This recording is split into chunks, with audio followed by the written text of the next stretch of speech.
أعوذ بالله من الشيطان الرجيم. بسم الله الرحمن الرحيم. الحمد لله رب العالمين، والصلاة والسلام على أشرف الأنبياء والمرسلين وعلى آله وصحبه أجمعين. رب اشرح لي صدري ويسر لي أمري واحلل عقدة من لساني يفقه قولي. اللهم زدنا علما وارزقنا فهما. اللهم علمنا ما جهلنا. قال المؤلف رحمه الله تعالى: ونفعنا في علوم آمين في دارين. Assalamualaikum warahmatullahi wabarakatuh. Yang saya muliakan tuan-tuan imam, tuan Bilal, barisan EJK Masjid, tuan-tuan dan puan-puan yang dikasihi Allah Subhanahu wa taala. Pertamanya, marilah kita syukur kehadrat Allah Subhanahu wa taala kerana dikekalkan nikmat iman dan Islam pada diri kita, dan Allah Subhanahu wa taala memilih kita untuk hadir terlebih awal sebelum kita sama-sama menunaikan solat zuhur secara berjemaah. Dan di kesempatan ini, marilah kita sama-sama kongsikan beberapa perkara, moga-moga ada manfaat untuk kita bersama, insya-Allah. Dan di samping itu, kita sama-sama berniat iktikaf. Moga-moga pahala belajar pun kita dapat dan juga pahala iktikaf. Bismillahirrahmanirrahim. Anas bin Malik berkata, sabda Nabi sallallahu alaihi wasallam, "Man hadara majlis al-ilma fi Ramadan, kataballahu bi kulli qadamin ibadatu sanatin wa yakunu ma'iya tahti al-'arsy." Nabi sallallahu alaihi wasallam bersabda, sesiapa yang datang, sesiapa yang hadir di dalam majlis ilmu fi Ramadan, di dalam bulan Ramadan, kataballahu bi kulli qadamin, nescaya menulis oleh Allah Ta'ala tiap-tiap langkah daripada langkah itu, daripada kaki dia, bikulli qadamin ibadatu sanatin, pahala ibadah sunat yang lain daripada bulan Ramadan. Jadi makna pahala setahun, semayang sunat kita tu baru sama dengan langkah, satu langkah orang yang datang untuk belajar agama di dalam bulan Ramadan. Itu sebab bulan Ramadan ini, Nabi SAW bersabda, "Qad ja'akum syahrun karimun mubarakun." Sungguhnya telah datang kepada kamu suatu bulan yang sangat mulia, mubarakun, yang penuh dengan keberkatan. Dia bukan sekadar 10 yang terakhir saja yang berkat, tapi start daripada awal Ramadan itu penuh dengan keberkatan, sehingga habisnya bulan Ramadan. Begitu besarnya ganjaran pahala orang yang suka menghadiri majlis-majlis ilmu di dalam bulan Ramadan. Itu kelebihan yang Allah Ta'ala beri bagi orang yang datang belajar, datang mendengar majlis-majlis ilmu. Dan yang paling seronok bagi orang yang hadir dalam majlis ilmu itu, wa yakunu ma'iya tahtihal arsy. Nabi kata, Nabi bagi jamin pada kita bahawasanya aku berserta dengan dia. Di mana? Tahtihal arsy, di bawah arasy. Dia pada masa nanti tak ada lindungan arasy melainkan lindungan mereka yang dibenarkan oleh Allah Ta'ala. Dan kita bersama dengan Nabi di bawah arasy.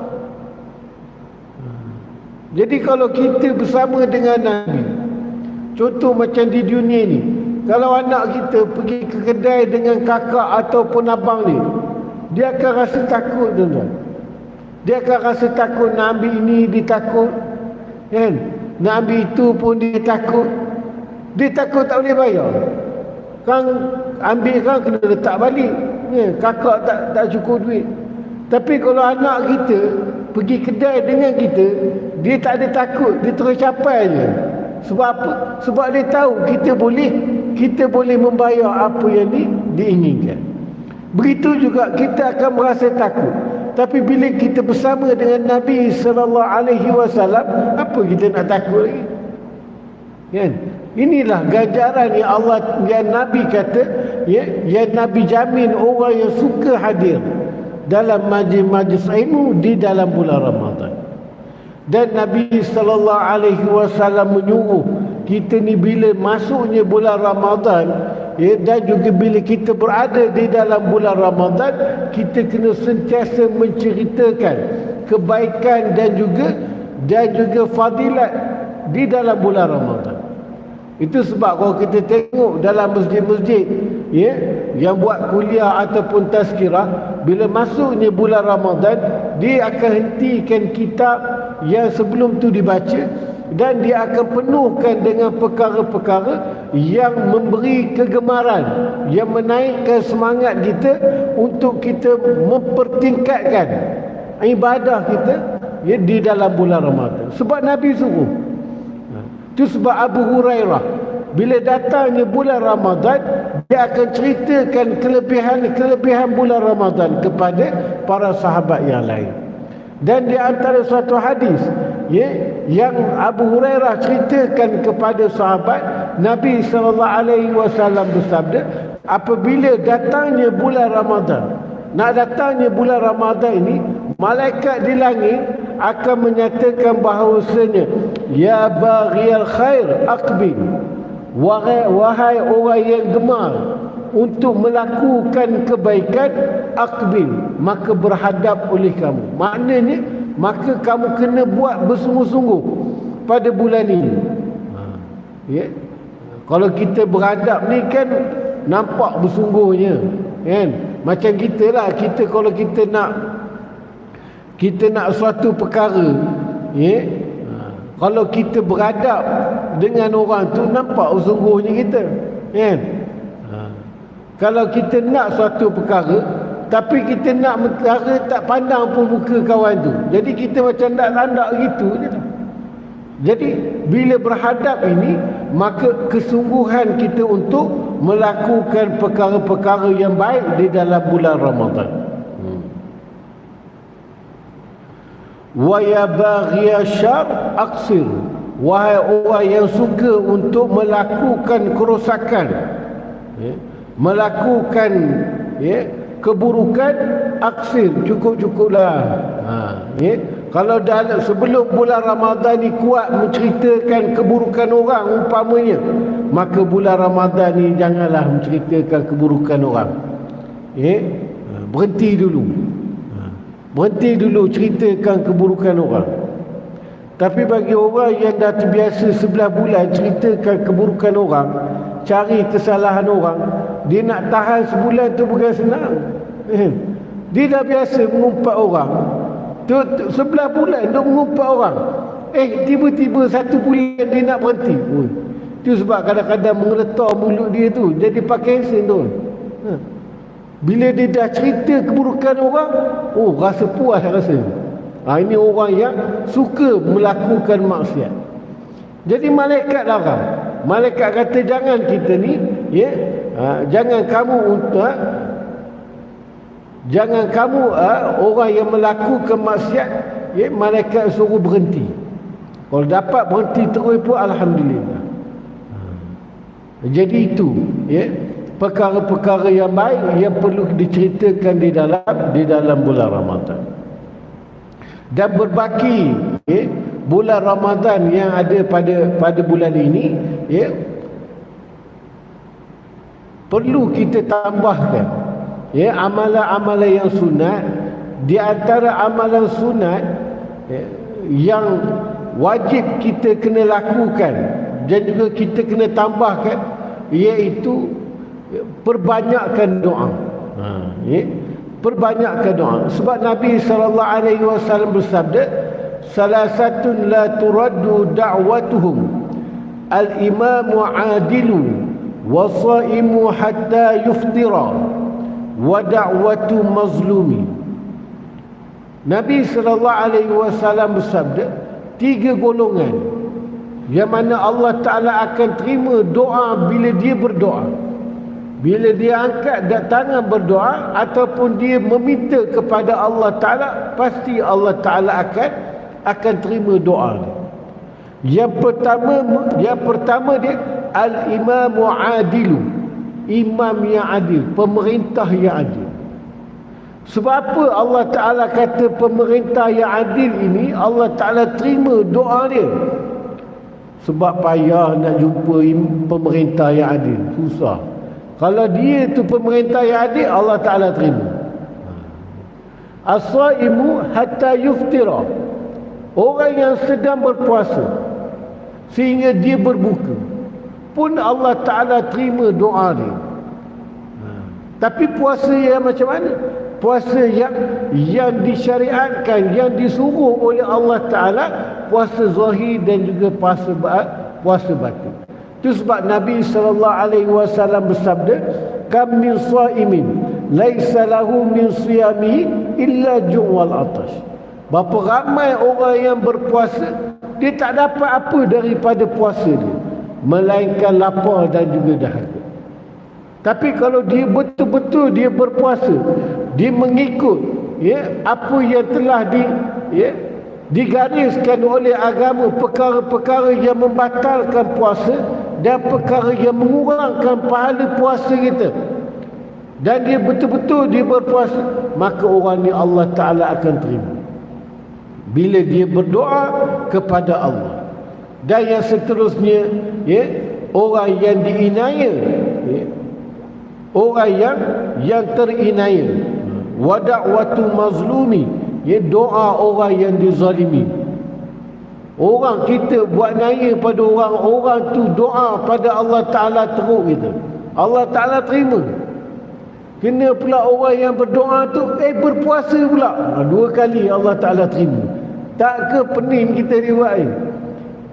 Tu sebab kita jangan suka menginai orang. Walaupun kita ada kewangan, walaupun kita ada pangkat yang tinggi, bila kita menginai orang, dan orang tersebut memang orang yang dizalimi, yang terinaya disebabkan kita, bila dia angkat tangan berdoa, maka pasti Allah Ta'ala akan terima doa dia. Hadirin yang dikasihi Allah Ta'ala.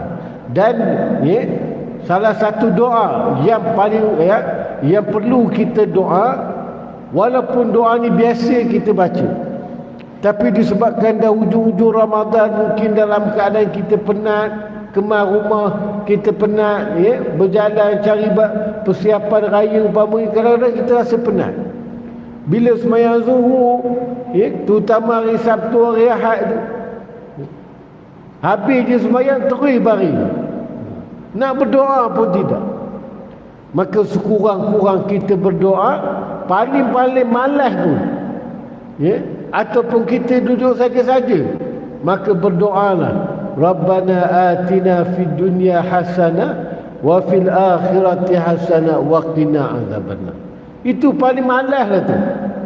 Bila kita dah hamdalah, kita selawat, maka kita doa. Sebab doa tu dia memberi kebaikan, banyak kebaikan yang kita dapat, perkara di dunia dan juga perkara di akhirat.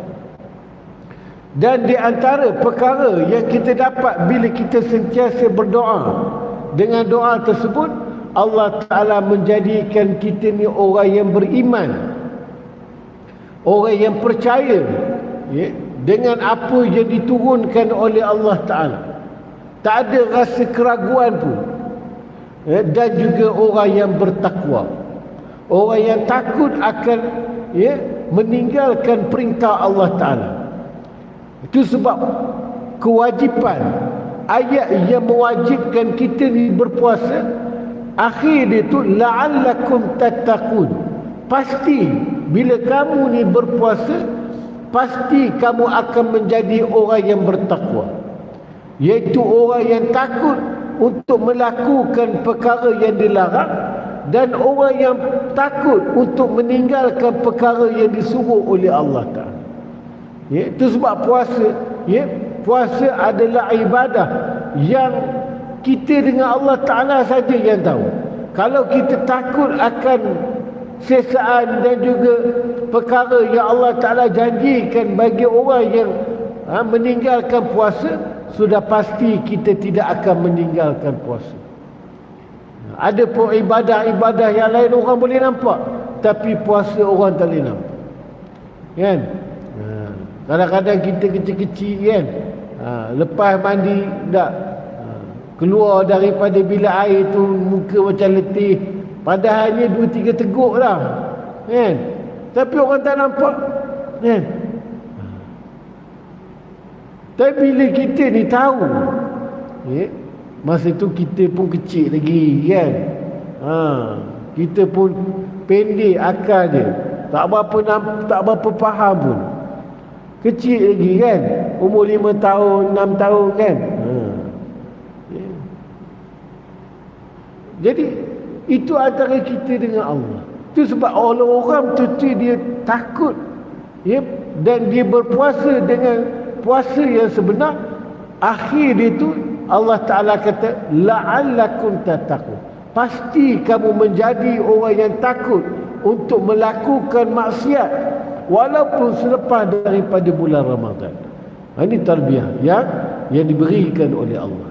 Dan yang kedua dia dapat taufik daripada Allah Subhanahu wa Ta'ala.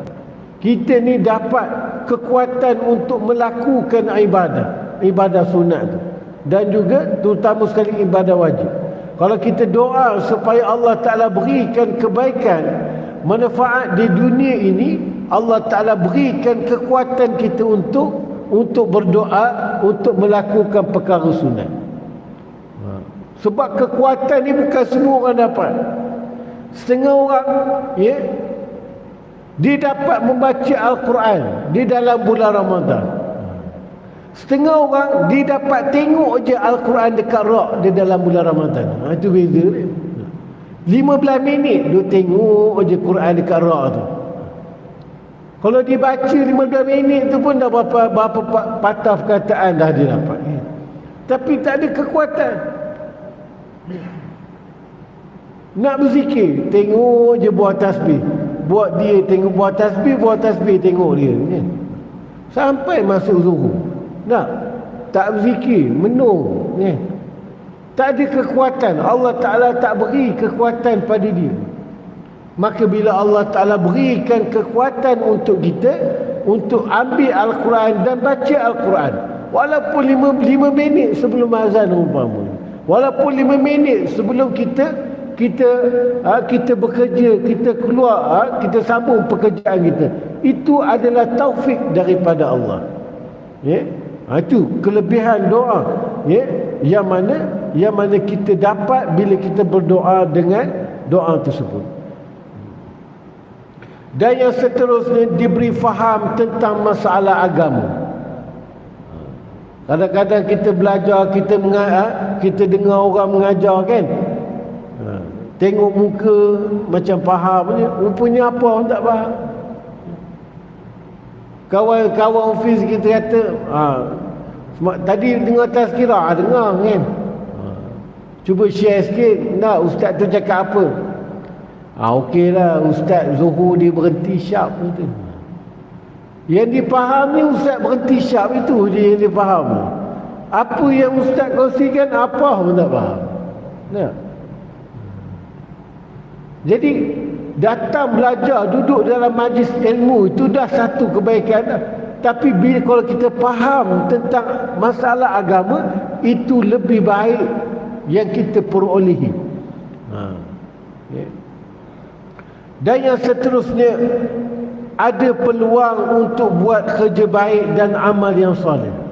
Allah Ta'ala berikan peluang untuk kita untuk melakukan amal yang baik, ya.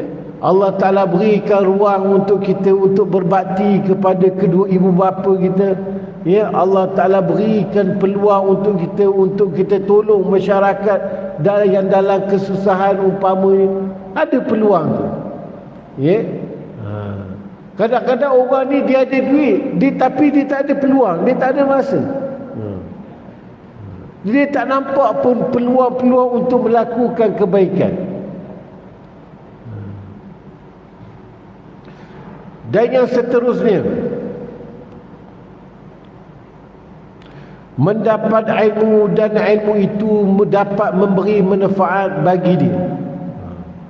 Dia belajar, dia faham, dan dia boleh menyampaikan ilmu. Itu sebab kefahaman pada ilmu itu penting. Sebab kalau kita tak faham, macam mana kita nak ajar? Kita nak ajar anak kita baca Al-Quran, ya? Anak kita datang bawa Al-Quran dekat kita kan, minta kita ajar. Kita nak ajar macam mana? Kita pun bawa Iqra' 6. Jadi mestilah kita nak ngajar orang, kita mesti lagi faham daripada orang yang kita nak ajar. Jadi kalau kefahaman tentang agama itu Allah Ta'ala berikan kepada kita, dan apa yang kita dapat itu kita sampaikan pada kawan kita. Sebab Nabi suruh, balighu anni walau ayat, sampaikan daripada aku walaupun kamu tahu satu perkara. Kita tengok kawan kita tak sempurna, ya, anggota wuduk dia, yang dia tahu tak basuh kaki. Itu sebab dia buka paip besar-besar, dia ulur 3 kali kaki tu, kira okey dah tu. Dia sebenarnya anggota wuduk ini meratai anggota wuduk, bukannya basuh anggota wuduk. Kalau basuh tak, itu yang ulur 3 kali buat tak tahu je tu. Kadang-kadang belakang, ya, buku ladi tu dia tak kena, dia tidak meratai. Jadi bila kita tengok sahabat kita, maka kita pun, orang kata, ajar dia, ya? Bukan hina dia. Jangan hina pula kawan kita tu.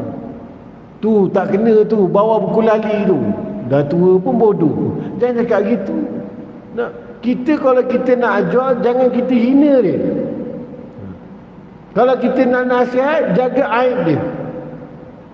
Bawa dia ke sampingan ke, tak, tengok kalau orang dah tak ada, ajar dia. Tak. Dia meratai anggota wuduk. Jadi celah-celah tu kena pastikan air tu sampai. Kalau perlu gosok.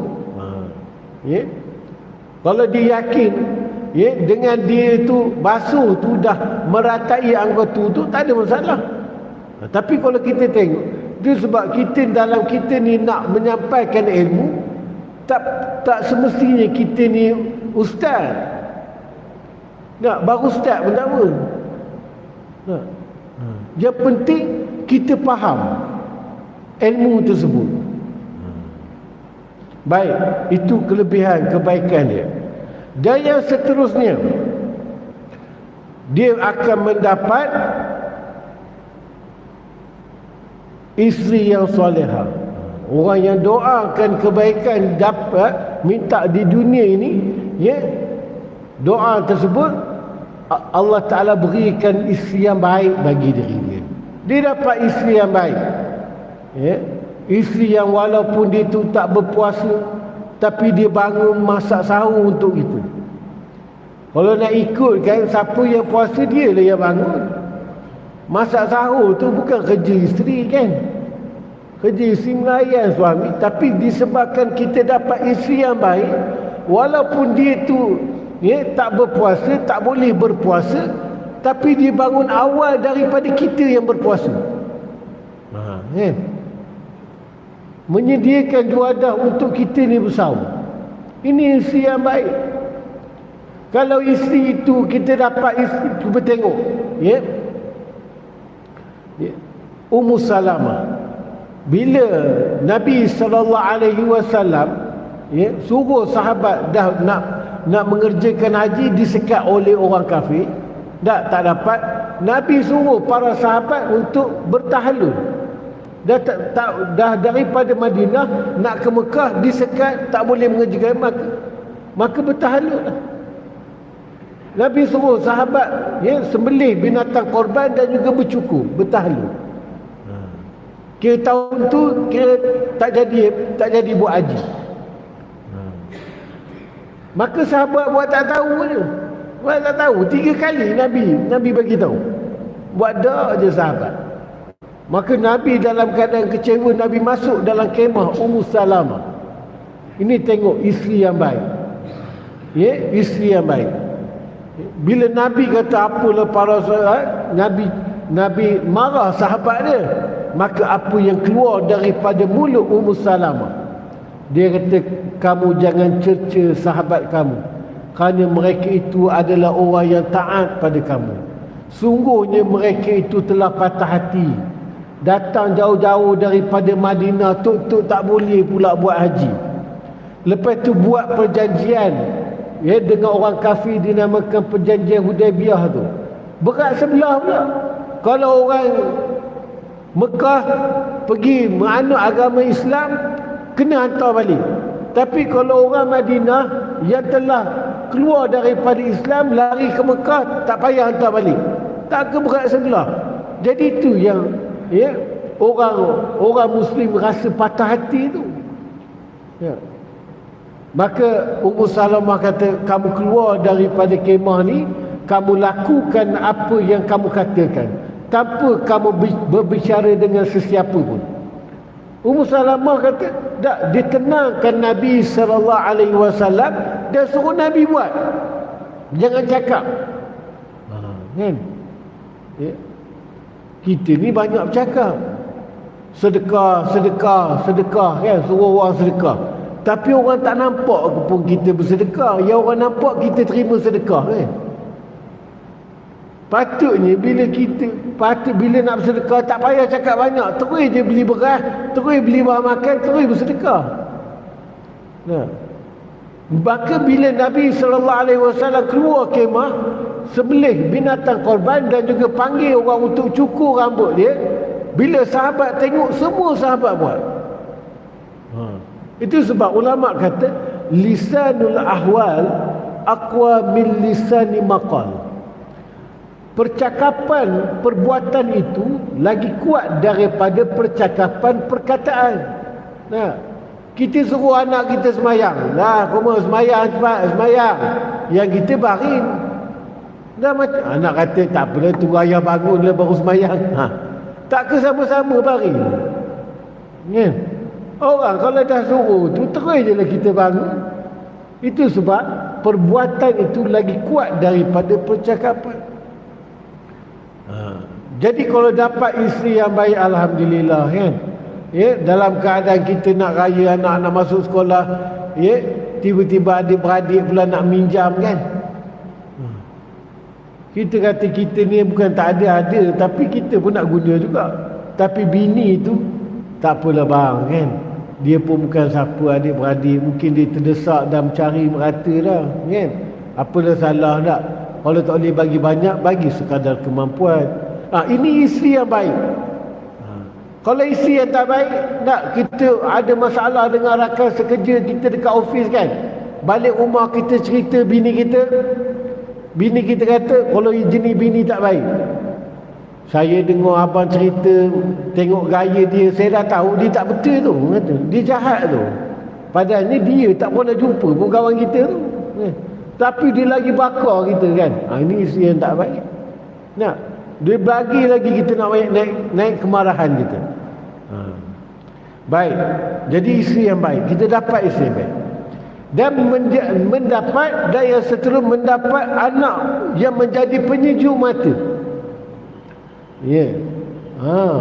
Anak yang taat perintah Allah Ta'ala, anak yang menghormati kita, menghormati kedua ibu bapa kita, yang ambil berat tentang diri kita. Anak yang baik ni tak semestinya ustazah. Kalau dia kerja lain sekalipun, tapi dia taat perintah Allah dan dia sentiasa menjaga adab dia dengan mak bapak dia, baiklah tu. Dia beradik dia. Bukan kena jadi ustaz dengan ustazah baru jadi baik. Tak. Yang penting dia taat perintah Allah. Baiklah anak tu, nak baik macam mana lagi? Jadi anak, cuba kita tengok, ya, anak-anak kalau jenis anak, ya, yang azan kan, bila kita tengok anak-anak yang azan, budak-budak muda azan kan, budak-budak muda jadi imam tarawih, kita tengok tu sejuk perut kita kan. Itu baru kita tengok anak orang. Kalau anak kita yang jadi imam tarawih mau beku dia buat ni, anak orang pun dah jadi sejuk. Kalau anak kita beku lah perut ya. Nak cerita ni bila kita tengok budak-budak rasa tenang. Ya, tenang. Nak kena pula anak kita, Allah syukurnya ya kan. Anak kita jadi imam, anak kita melakukan azan, oh rasa seronok. Itu mana qurratu ayun. Kan? Ketenangan mata. Nak kita tengok tu tenang kan. Tapi tak tahan ni, kadang-kadang kita duk minta anak yang menjadi, ya, penyejuk mata, qurratu ayun. Yang dapat ni mangkuk ayun kan. Ada tak ada? Nah, bapak sakit lutut nak operation 3,000. Anak gaji besar tak mampu nak sponsor bapak tu operation. Sebab apa? Sebab takut bini ni marah. Gaji besar. Ya, tapi nak berbakti pada ibu bapa ni menjadi penghalang bagi dia. Pernah satu cerita, tuan-tuan. Ya, ini sebagai pengajaran. Ya, betapa besarnya anak yang menjadi ketenangan, penyejuk hati. Ya, masa anak tu kecil, yang ayah ni bawa ikan, makanan ni, ekor ikan tu sampai terserik di jalan. Punya besarnya ikan tu. Besar ikan. Ya. Bila ayah ni dah tua, ya, anak ni tergamak masukkan ayah dalam rebayam. Dalam rebayam, betul-betul. Bila ditanya kenapa masukkan dia ni dekat rebayam ni, dekat luar sejuk kan. Reban ayam mana ada orang buat dalam rumah, tuan-tuan. Dulu. Sekarang pun sama juga kan. Dulu dekat luar rumah, duduk tengok, apa macam besar ni, nak kata ayam besar sangat kan. Tengok ayah dia. Tanya bini dia, masa tu arwah bini dia, orang ni semua hidup. Dia kata anak dia letak, kalau kau letak dalam rumah kan, takut berak pula merata-rata. Dah nyanyuk lah. Tapi masa dia tu, anak dia tu kecil, sampai terserik ekor ikan tu di jalan raya. Dan nak kata qurratu ayun ke mangkuk ayun? Mangkuk ayun jenis itu. Tak boleh berbakti kepada kedua ibu bapa dia. Jadi kita dapat anak yang sentiasa tanya khabar kita, ya, rasa suatu bila kita ni demam, sakit, baiklah anak tu. Kan? Itu dia.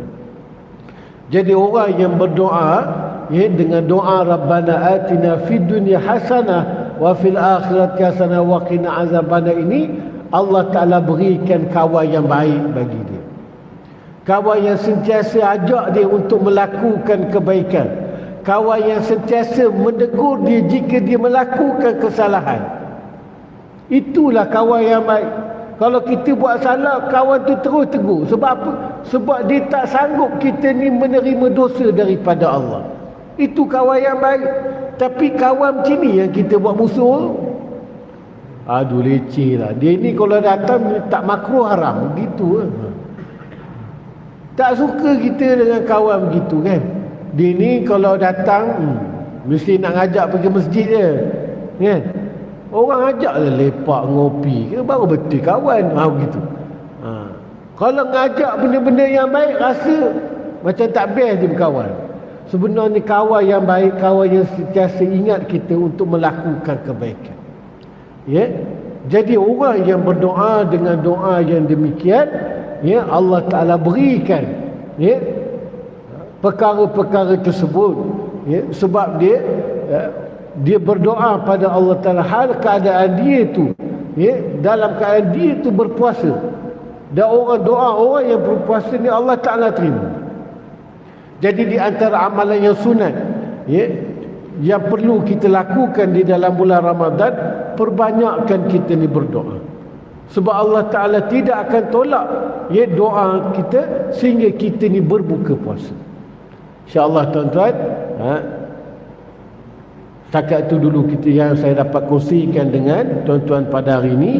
Moga-moga ada manfaat untuk kita bersama insya-Allah, dan Allah Ta'ala berikan kita ni dapat bertemu dengan dengan malam Lailatul Qadar, hal keadaan kita ni beribadah kepada Allah Ta'ala. Ya. A'udzubillahi minasyaitonirrajim. Bismillahirrahmanirrahim. Allahumma iftah 'alaina futuhal 'arifin kama fatatahu 'ala alladhina min qablina birahmatika ya arhamar rahimin. Allahumma barik lana fi syahri Ramadan wa ballighna fi lailatul qadr. Wa sallallahu ala sayyidina Muhammad wa ala alihi wa sahbihi wa baraka wa sallam. Walhamdulillahi rabbil alamin. Wallahu a'lam. Assalamualaikum warahmatullahi